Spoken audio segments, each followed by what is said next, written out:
porque a genética ela pode trazer muitas patologias para aquela pessoa. Agora, depois disso, nós vamos para os sinais vitais. Os sinais vitais, eles são importantíssimos, importantíssimos. Nós temos dentro dele a pressão arterial, que ela precisa ser aferida, frequência cardíaca, frequência respiratória, temperatura corporal, o peso, a altura e o MC. Tudo bem? Após isso, nós vamos então para o exame físico.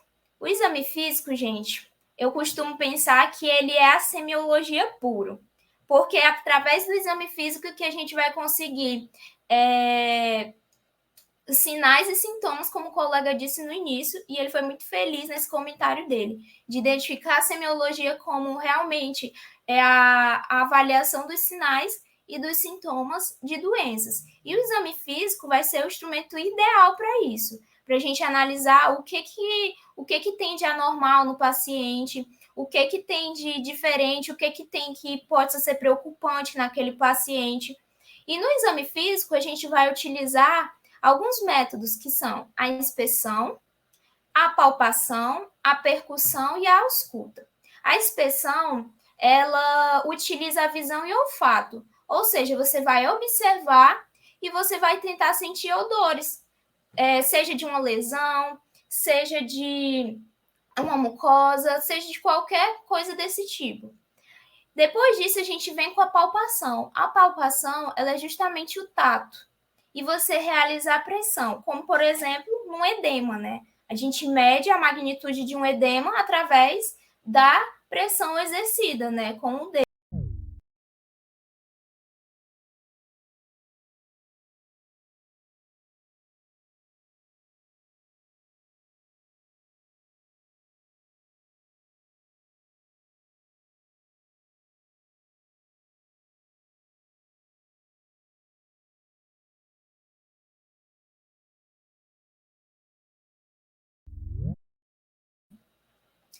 E nós vamos então para a ausculta. A ausculta, ela é justamente a utilização da audição através do instrumento do estetoscópio. Então, a ausculta ela também é muito importante para você ouvir sons do sistema digestório, sons pulmonares. Cada órgão do sistema digestório ele possui um som específico. Então, é necessário a gente ter esse conhecimento. Dentro ainda do exame físico, eu fiz aqui algumas considerações sobre os sistemas, né, que nós precisamos entender um pouco. Lembrando, gente, que essas considerações que eu fiz, eu foquei ao máximo nessa questão de, como é que eu posso dizer? Eu tentei ao máximo trazer para a semiologia de nutrição, né? Que na verdade é um foco nosso aqui referente à nossa liga. Então, eu trouxe uma semiologia voltada para isso, tudo bem? E aqui a gente inicia falando sobre alguns sinais em tecidos de regeneração rápida, que no caso é a pele, as unhas, e aí no caso a cabeça, pescoço e os nervos. Na cabeça e no pescoço, a gente precisa começar analisando os cabelos, né? Os cabelos, a gente precisa analisar cor, pigmentação, textura.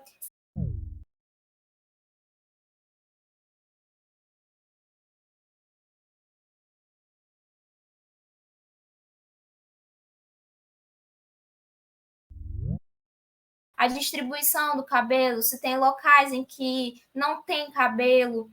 Então, tudo isso é necessário ter uma atenção, porque até a questão da distribuição do cabelo pode ser identificar uma patologia. Nos olhos, nós temos as cores dos olhos, as condições da conjuntiva, da esclera e da córnea. É muito importante porque, através dos olhos, nós podemos identificar, por exemplo, a presença de icterícia. Então, é importante ter essa visão de você ir atrás mesmo de sinais que possam ter algum tipo de patologia envolvida. O nariz é necessário a gente observar a simetria, a simetria do nariz, porque mesmo o nariz ficando na linha medial do rosto, ele precisa ser observado a simetria dele, para saber se não tem nenhum edema, se não tem nenhum nódulo, se as passagens aéreas estão desobstruídas, se o formato dele está de acordo com a proporção, as condições da mucosa, se existe algum tipo de corpo estranho nele, principalmente se esse paciente faz uso de sondas, quais são as condições que a sonda está provocando nesse paciente, principalmente.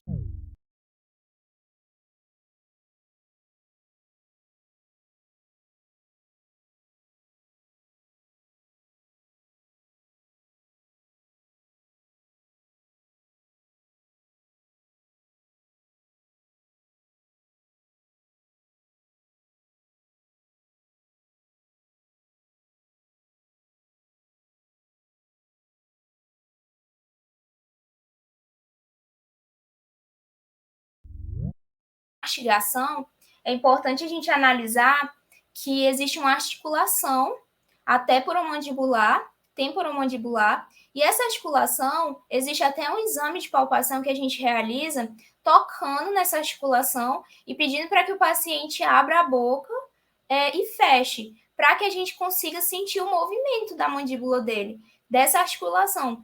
Porque se o movimento tiver alguma sensibilidade, algum empecilho, algo que esteja agravando, é necessário a gente ter o conhecimento disso.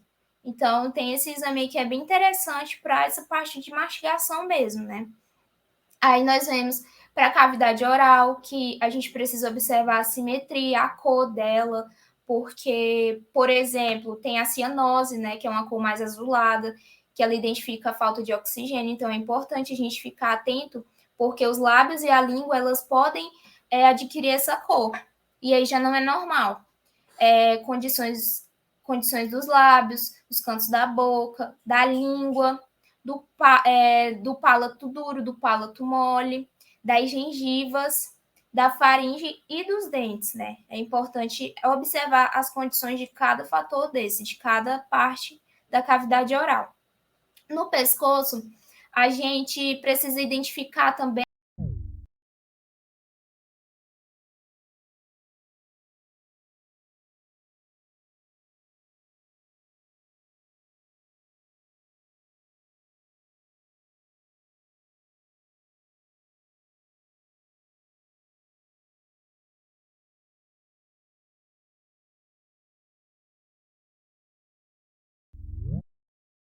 Na pele, a pele é muito importante porque a pele ela está muito indicada com a nutrição do paciente.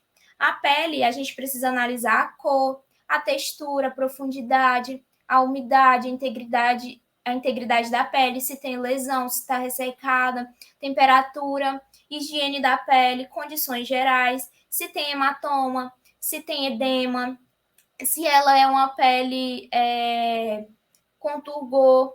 Então, tudo isso precisa ser visto, porque a pele ela está diretamente ligada à nutrição. Se o paciente ele é um paciente que se hidrata normalmente, ele tem essa consciência de beber líquidos, de beber água, consequentemente a pele dele vai ser mais hidratada, mais lisa e mais firme.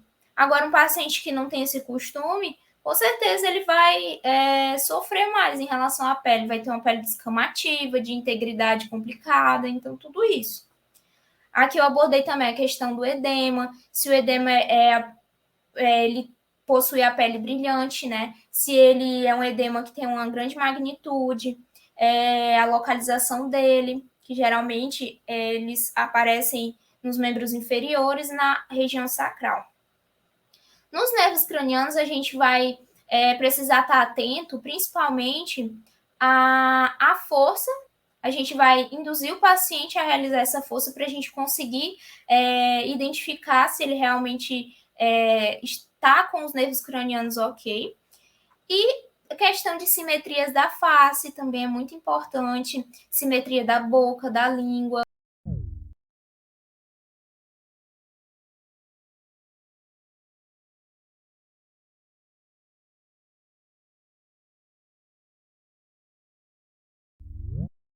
E o reflexo de tosse, náusea, entre outros.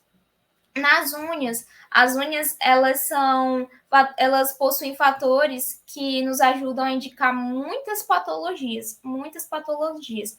Então ela precisa ser analisada no total, como cor, formato, consistência, textura, a vascularização voltada para o enchimento capilar, que é um exame que a gente pode realizar nos dedos, que você pressiona as extremidades da unha e ela vai ficar esbranquiçada. E aí, em seguida, a gente solta. E quando a gente solta, vem o enchimento capilar. E aí é um teste para saber se o paciente realmente está com enchimento capilar ok. Sinais em massa magra ou gorda, né? Aqui a gente já traz mais para essa questão da avaliação da nutrição, né? Que ele vem falar sobre se o paciente conseguir identificar se um paciente é obeso, se ele está em sobrepeso, se ele é magro demais, excessivamente.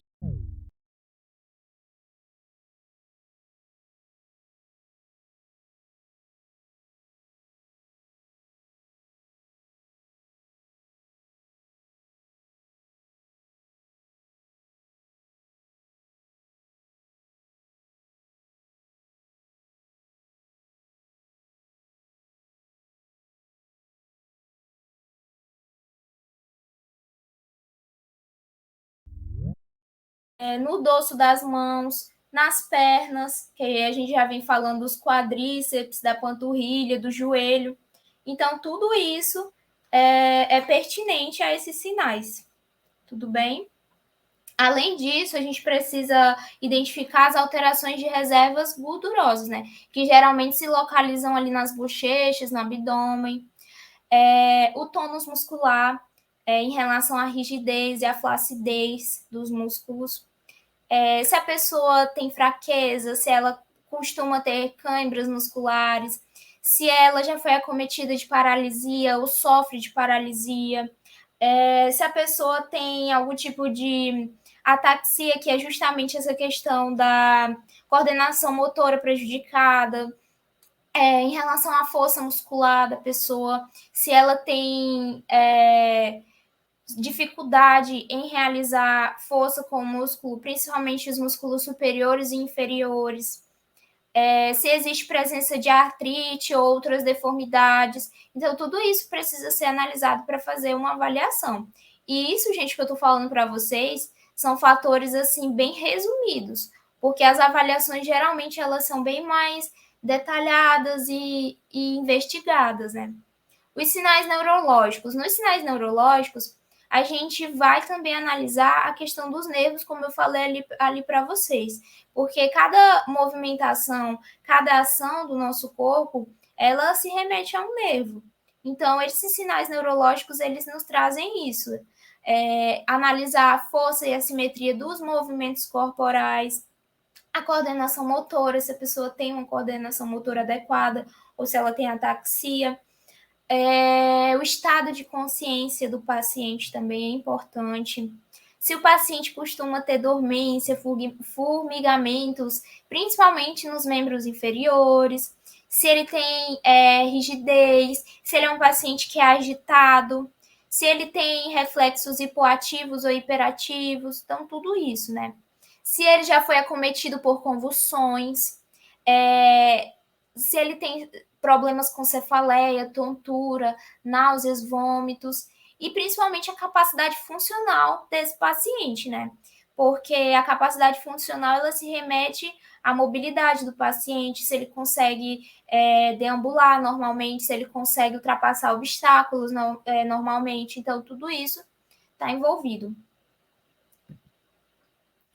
E por fim, aqui no exame físico, um geralzão de alguns sistemas, nós temos os sinais cardiopulmonares, que ele se remete às dificuldades respiratórias da pessoa. E aí, nessas dificuldades respiratórias, a gente vai utilizar o escuta, né, para ouvir os sons respiratórios. E aí a gente consegue identificar se a pessoa tem dispneia, taquipneia. Então, tudo isso é importante.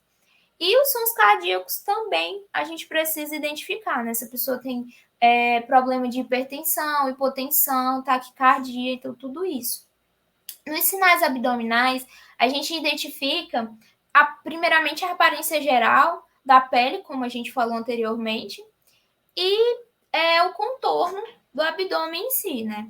Além disso, a gente pode auscultar também os sons e os ruídos abdominais para conseguir conferir se eles estão realmente normais, né? Hipoativos, ausentes ou hiperativos. E também analisar e perguntar ao paciente se ele possui cólicas intestinais, né? Isso é importante. Nos sinais urinários, o que a gente analisa na urina é o volume, a cor, o odor e a turbidez da urina, né? Porque a urina, ela identifica muitas coisas, incluindo a questão da hidratação ou da desidratação do paciente. E os sinais nos ossos, que no caso a gente tem o raquitismo ou a malformação óssea, né? Que pode acometer muitos pacientes. Gente, boa noite, vocês estão me ouvindo? Estão me ouvindo? Estamos sim. Sim. Está só um pouquinho baixo. Ah, peraí. Tá melhor? Melhorou. Sim, melhorou. Então, gente, boa noite. Eu sou a Nicole. Eu vou falar um pouco sobre o diagnóstico de enfermagem, que é a segunda etapa do processo de enfermagem. Nessa etapa, nós vamos analisar e interpretar os dados que eles foram coletados na anamnese e no exame físico. Tudo aquilo que a Mayara já falou para vocês. O diagnóstico ele vai ser baseado nos problemas reais, que no caso são os problemas voltados para o presente, e nos problemas potenciais, que no caso são os problemas voltados para o futuro, que podem acontecer, que podem se agravar. Uma coisa importante sobre o diagnóstico de enfermagem é que eles são identificados e listados por ordem de prioridade. Geralmente, a gente dá mais atenção aos diagnósticos de enfermagem que estão relacionados com dor aguda. Porque um paciente com dor aguda, a gente precisa, né, resolver esse sintoma ao paciente, porque está causando extremo desconforto. E de acordo com o NANDA, né, que é o livro de diagnóstico de enfermagem, ele tem alguns componentes estruturais. Dentre ele, o título, que a gente vai identificar, né, nossa comorbidade, por exemplo, nossos sintomas, que ele já é pré-estabelecido, a gente não inventa, e ele é sistematizado, né, por isso que está dentro da sistematização de assistência de enfermagem. Os fatores relacionados, que vão estar relacionados a esse nosso diagnóstico, e as características definidoras, que no caso seriam as manifestações clínicas que vão evidenciar esse diagnóstico que a gente... essa hipótese de diagnóstico, né? Um exemplo de diagnóstico de enfermagem seria a incontinência intestinal, esse aqui é um título, e vai estar relacionado, caso será o fator relacionado, ao esvaziamento intestinal incompleto. E como é que a gente vai poder evidenciar isso, né? Pelos sinais e sintomas, pelas manifestações clínicas. Então, vai ser evidenciado pela incapacidade de expelir fezes formadas, apesar de reconhecer que o reto está preenchido. Pode passar, Meira. Gente, só uma observação aqui do diagnóstico é que muita gente se pergunta, mas enfermagem pode diagnosticar? O nosso diagnóstico é diferente, por exemplo, dos nutricionistas e dos médicos. O nosso diagnóstico é um diagnóstico voltado para sintomatologia em si. E o diagnóstico de medicina, por exemplo, dos médicos, é um diagnóstico voltado para a identificação da patologia. Então, é interessante ter essa visão. Planejamento. Como que ocorre o planejamento? O planejamento, ele nada mais é do que o estabelecimento das metas e dos objetivos. O meu paciente, ele tem, no exemplo aqui, ele tem integridade da pele prejudicada. Ele está com problemas de úlcera por pressão. Então, qual será a nossa meta? A nossa meta é que o paciente apresente diminuição de hiperemia naquele local, na região sacral, que é o costume de ter úlceras, em até 7 dias. Então, o planejamento, eles são os objetivos, é o que o paciente vai precisar fazer e em quanto tempo ele é capaz de fazer. Nesse caso, o paciente ele precisava de diminuir a hiperemia naquela região. Então, ele vai estabelecer isso em 7 dias. Ele é como se fosse realmente o planejamento das suas metas. Quais serão as metas? O planejamento ele serve para prevenir, evitar ou minimizar os problemas. E ele é importante, né? Principalmente em qualquer curso é necessário ter o planejamento, né? De como que você vai estabelecer com aquele paciente. No caso da nutrição. O paciente ele possui obesidade. Beleza, vou prescrever aqui uma dieta e algumas outras coisas para que em tantos dias ou em tantos meses aquele paciente consiga reverter o quadro dele. Então, isso é o planejamento. Agora, na implementação, a gente vai prescrever ações necessárias para alcançar os resultados esperados. No caso, alcançar aquelas metas que a gente identificou, né, a gente formulou no planejamento. Essas prescrições, elas devem ser completas e objetivas, então elas devem conter o que fazer, quando fazer, como fazer, onde fazer, com qual a frequência e por quanto tempo quanto fazer. E também quem deverá fazer, quem deverá prestar assistência e o cuidado, né? Uma coisa importante, outra curiosidade, né, uma diferença, como a Mayra estava falando, né, a enfermagem ela não prescreve, por exemplo, tratamento para o quadro clínico exatamente, né? A gente vai prescrever cuidados que esses cuidados eles devem causar impacto na assistência prestada. Então, um exemplo de prescrição de enfermagem realizar a mudança de decúbito de 2 em 2 horas. Aí a enfermeira colocou aqui uma especificação: não posicionar o paciente em decúbito lateral direito. E quem deverá executar essa assistência, né, esse cuidado, seria o técnico de enfermagem. E aqui ele colocou os horários que essa assistência deve ser prestada. Pode passar, Mera. E por fim, a gente tem a avaliação. Na avaliação, gente, é necessário que a gente esteja atento à resposta do paciente a todas aquelas prescrições e o planejamento que foi feito. Então, é necessário identificar se realmente o paciente respondeu a tudo o que foi feito, a todo o trabalho que a equipe de saúde fez. Então, através disso, é necessário identificar problemas como os novos problemas que foram identificados. O paciente não se adaptou àquilo. Por exemplo, o paciente faz uso de sonda nasogástrica. O paciente, então, como que foi, né? O enfermeiro, ele vai analisar possíveis complicações que o paciente teve. O paciente não se adequou àquela sonda. Então, o que acontece? Na avaliação, vai ser estabelecido tudo isso, vai ser mostrado tudo isso. Que o paciente teve complicações, que o paciente teve dores abdominais, ou que o paciente não se adequou àquele tipo de terapia nutricional. E é interessante porque na avaliação da enfermagem, a gente pode dar várias informações também para outros profissionais, para o médico que vai lá fazer a visita, vai analisar o quadro, vai conferir, para o próprio nutricionista, que precisa desse feedback do enfermeiro em relação a complicações que teve numa terapia nutricional. Então, tudo isso, na avaliação, vai ter todas essas informações. Além disso, a avaliação ela ocorre após um tempo determinado pela equipe, mas geralmente a avaliação ela é em 24 horas. Todo final de plantão precisa ter a avaliação completa do paciente. Se o paciente apresentou complicações, se teve intercorrência, a questão dos sinais vitais do paciente precisa estar dentro dessa avaliação. Então, tudo isso, porque quem vai ter acesso a esse registro, a essa avaliação, são os demais profissionais, que eles necessitam disso. Além disso, essa avaliação ela vai definir se o paciente continuará na mesma abordagem, ou seja, se o paciente vai prosseguir nas mesmas prescrições que foram estabelecidas anteriormente.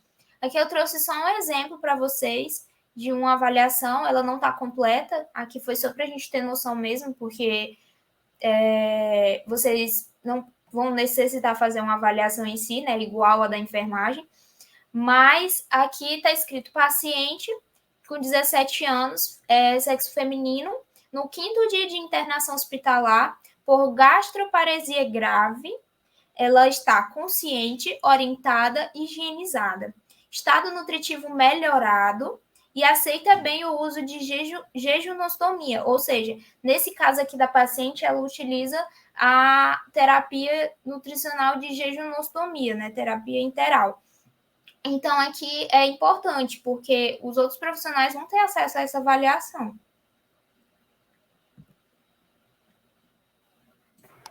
Agora, a gente vai analisar um quadro clínico para a gente poder identificar os assuntos que a gente já abordou aqui, né? No caso, nossa paciente, sexo feminino, 24 anos, solteira, vendedora, evangélica, natural e procedente de Fortaleza. A queixa principal, ela tem uma diarreia que não passa. A história da doença atual. A paciente se refere à diarreia há 14 dias, explosiva, precedida de dor e distensão abdominal. Refere aproximadamente 2 evacuações diárias pós-alimentares. Nega sangue ou muco nas fezes. Percebe piora do quadro quando ingere derivados do leite, como queijo e iogurte, e relata como melhora o jejum. Recorda-se que uma semana antes do quadro estava apresentando vômitos e alguns episódios de diarreia aquosa e dor abdominal difusa, após ingestão de um sanduíche de procedência não confiável. No interrogatório por órgãos e aparelhos, ela relatou queimação perianal após evacuação. Na história fisiológica e patológica progressa, a paciente está rígida, nega comorbidade, como hipertensão arterial sistêmica e diabetes mellitus do tipo 2 ou asma. Ela relata o uso de anticoncepcional oral combinado, ela nega o uso de demais medicamentos de uso contínuo e alega alergia a ácido acetil salicílico. Nega cirurgias, acidentes ou hemotransfusões prévias. No histórico familiar, ela relata que os pais e os irmãos são saudáveis. Em relação aos hábitos, ela nega tabagismo ou etilismo e pratica atividade física regular 4 vezes por semana. No exame físico, apresenta bom estado geral, hidratada, não corada, eupneica, consciente, orientada, frequência cardíaca 80 batimentos por minuto, abdômen simétrico, plano, o RH positivo, né, que é o sinal de Bloomberg, que no caso está relacionado à dor aguda ao retirar bruscamente a mão do abdômen, isso no exame físico, né? Caso abdômen flácido, levemente doloroso, a palpação profunda difusamente, eu estava falando antes. Na palpação de visceromegalias. A região anal, ela apresenta hiperemia, que é um acúmulo de fluxo sanguíneo, ao redor do orifício anal externo. E as extremidades estão bem perfundidas e a ausência de edemas. Não apresenta edemas, né? Pode passar, Maria. Agora, para a gente elaborar, né, um diagnóstico, eu quero elaborar 2, na verdade, né, o diagnóstico clínico, o diagnóstico de enfermagem. O examinador ele precisa estar atento a algumas coisas, principalmente no que se refere à diarreia, porque existem alguns tipos, né? O examinador precisa se atentar aos sinais e sintomas que vão auxiliar no diagnóstico diferencial. E esses sinais e sintomas estão geralmente atrelados, né, relacionados com a frequência e a aparência das fezes. Então, o examinador vai questionar sobre se houve evacuações noturnas, se há a presença de sangue nas fezes, se houve perda ponderal, sobre o tempo de evolução, o padrão de aparecimento da diarreia, vai questionar sobre a idade, associação com dor abdominal e etc. Também é importante se questionar sobre mudanças alimentares, alcoolismo, promiscuidade sexual, banho de rio, viais recentes e uso de medicamentos, especialmente os anti-inflamatórios não esteroidais. No caso da nossa paciente aqui, né, deixa eu falar logo, ela nega sangue nas fezes, ela nega alcoolismo, essa diarreia dela, essa suposta diarreia, está relacionada à alimentação, sobre promiscuidade, banho do rio e viagem recente, ela não relatou nada, ela faz uso de medicamentos, no caso é o anticoncepcional por via oral combinado, né? E ela alega alergia ao AS, que é um anti-inflamatório. Sobre a história patológica progressa, questionar sobre a existência de doenças sistêmicas. No caso, nossa paciente, ela nega, né, diabetes e hipertensão. Nega também cirurgias gastrointestinais, hemotrocissão, essas coisas. E também se há presença de úlcera péptica e doença perianal. Caso nossa paciente, ela é um sintoma, né? É aquela hiperícia lá na região perianal, o acúmulo de fluxo sanguíneo. No exame físico, é importante incluir todos os sistemas, porque algumas das síndromes de diarreia vão apresentar manifestação extradigestiva. E é importante se assentar isso, porque isso vai auxiliar no diagnóstico. Também é importante no exame físico avaliar se houve perda de peso, se houve episódio de hipotensão postural e febre. E também se houve desidratação. No caso da nossa paciente, ela não teve desidratação. Pode passar, Mayara. Então, a nossa hipótese diagnóstica, no caso clínica, né, seria a diarreia osmótica. E ela é caracterizada pelo acúmulo de substância não absorvível no lúmen intestinal. E uma característica também da diarreia osmótica é que ela cessa com jejum. Não sei se vocês lembram, a nossa paciente relatou isso, que ela apresenta melhora dos sintomas com jejum. E no caso, os sintomas vão desaparecer, né, durante a noite e reaparecer após uma refeição. No caso da nossa paciente, eles aparecem quando ela consome laticínio, né? Ela tem a diarreia após consumir laticínios. Uma curiosidade, né, um fato importante, é que a intolerância à lactose é um dos principais exemplos de diarreia de mecanismo osmótico. E ela também é uma das causas mais comuns de diarreia crônica. E a intolerância à lactose ela é causada devido ao fato de que a fermentação bacteriana da lactose não consegue ser absorvida. Aí o paciente pode apresentar flatulência, distensão abdominal, borborigmos e cólicas. No caso, esse seria o diagnóstico clínico. Né? Agora, o diagnóstico de enfermagem. A gente também, lá no NANDA, tem um diagnóstico para diarreia. E a gente relacionaria ele à ingestão de alimentos irritantes, que no caso da nossa paciente é laticínios. E ele vai ser evidenciado pela evacuações pós-refeições, que é o que ela relata lá está relatado, né, no quadro clínico. E algumas intervenções de enfermagem, né, que a gente poderia sugerir a ela. Porque as outras etapas do processo de enfermagem é um pouco... Geralmente acontece quando o paciente está com cuidado integral, né? Quando a gente tem cuidado integral do paciente, geralmente quando eles estão restritos ao leito, quando eles estão internados.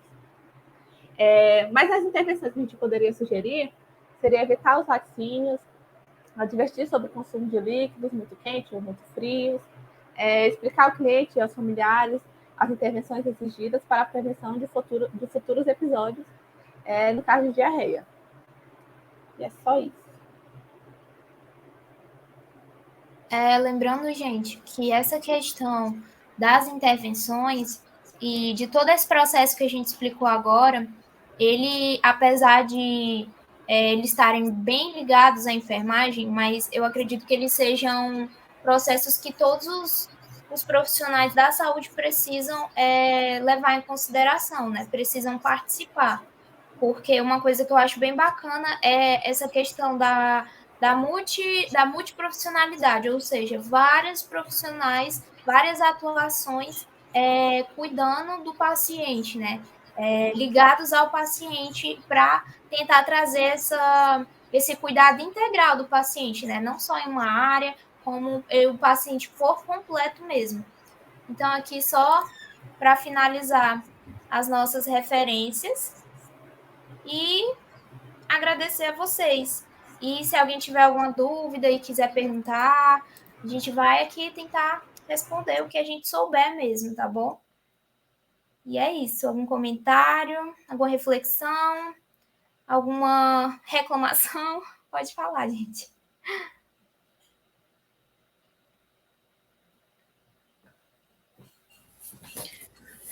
Foi excelente, meninas. Parabéns. Muito objetivo. Eu adorei.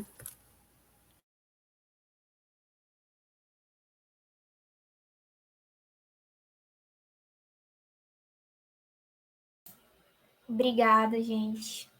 Em breve vocês estarão aqui também arrasando. Por favor, os comentários. A gente, assim, na verdade, a gente optou por falar de uma maneira que a gente se sentisse mais confortável, né? De acordo com o que a gente realmente aprendeu na nossa vida acadêmica. Então, se tiver faltado qualquer tipo de informação, nós pedimos perdão. E quem sabe numa próxima oportunidade a gente pode trazer um acervo maior.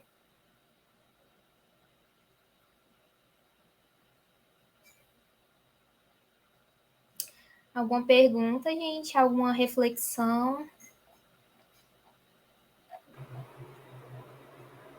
Acho que é isso, Mayara. Eu só queria mesmo, então, agradecer.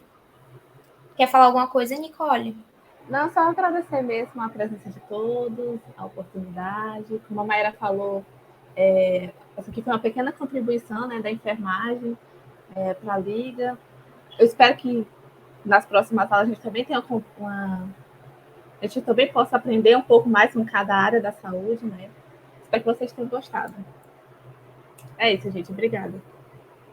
Show, meninas. Eu acho que a enfermagem, ela contribui muito e tem um contato até maior com o paciente. Então, no estágio lá na fundação, eu percebo assim, se quer saber sobre a vida de um paciente e tudo que aconteceu com ele, conversa com o enfermeiro, que eles vão saber de cor tudo sobre aquele paciente. E eu acho uma das coisas mais importantes a gente conhecer, né, o nosso paciente e o que ele passa e o que ele passou. Vocês ajudam muito na nossa avaliação também do fonoaudiólogo, né? Porque coletam dados tão importantes que ajudam também no nosso raciocínio clínico. Então, é um conjunto. Não só vocês, né? Todos os profissionais que estão dentro de hospital contribuem de alguma maneira. Mas eu acredito, assim, que o enfermeiro, ele tem mais acesso a muitas informações importantes, sabe? Gostei muito. Parabéns. Muito obrigada.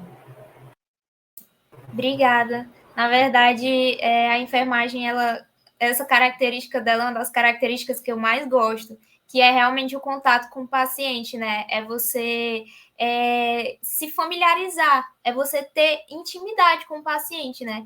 E poder ajudar as demais profissões, né? Enquanto a isso. Então, realmente, muito obrigada, gente. Eu passo agora a minha palavra aqui para o nosso presidente, para fazer o encerramento. Opa, Mayara, obrigado. Tô por aqui, viu? Pessoal, eu queria parabenizar vocês, a Mayara e a Nicole, por essa excelente aula. Todos nós aprendemos muito, né, de maneira bem objetiva e bem rica em detalhes, né? Apesar de objetivo, muito rica. E como todos vocês complementaram, nós devemos ter essa atenção sempre para a carreira multidisciplinar, que ela está aí, né? A multidisciplinariedade ela está crescendo e não é à toa. A multidisciplinariedade avança enquanto o cuidado integral e a abordagem humanizada também torna o tratamento e as terapêuticas mais eficientes. Então, eu vou encerrar aqui a gravação. Eu queria pedir, por último, só enquanto